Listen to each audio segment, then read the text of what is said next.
S, D boss ಚಿತ್ರ ಅಂದ್ರೆ ಸುಮ್ನೆನಾ? ಅದೆಷ್ಟೋ ನಿರ್ಮಾಪಕರು ದರ್ಶನ್ ಸಿನಿಮಾ ರಿಲೀಸ್ ಆಗುತ್ತೆ ಅಂದ್ರೆ ಅಂದು ತೆರೆ ಕಾಣಬೇಕಾಗಿದ್ದ ಅವರ ಚಿತ್ರದ ರಿಲೀಸ್ ಡೇಟ್ ಅನ್ನು ಬದಲಾಯಿಸ್ತಾರೆ. ಇದೇ ಪ್ರಸಂಗ ಬೃಂದಾವನ ತೆರೆ ಕಂಡಾಗ್ಲೂ ನಡೆಯಿತು. ಅದು 4-5 ಚಿತ್ರವಲ್ಲ, ಬರೋಬ್ಬರಿ 20ಕ್ಕಿಂತಲೂ ಹೆಚ್ಚು ಚಿತ್ರಗಳು ಬೃಂದಾವನದಿಂದಾಗಿ ರಿಲೀಸ್ ಡೇಟ್ ಅನ್ನು ಅದಲು ಬದಲು ಮಾಡಿಕೊಂಡವು.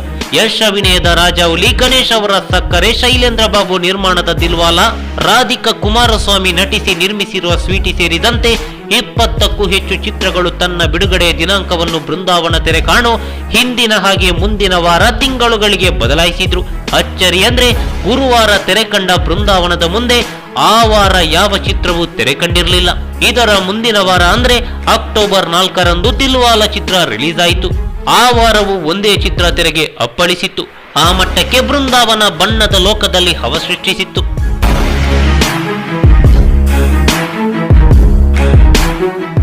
ತೆಲುಗಿನ ಬೃಂದಾವನಂ ಚಿತ್ರದ ರಿಮೇಕ್ ಆಗಿರೋ ಬೃಂದಾವನದಲ್ಲಿ ಪಾತ್ರವರ್ಗಕ್ಕೇನು ಕಡಿಮೆ ಇರಲಿಲ್ಲ. D boss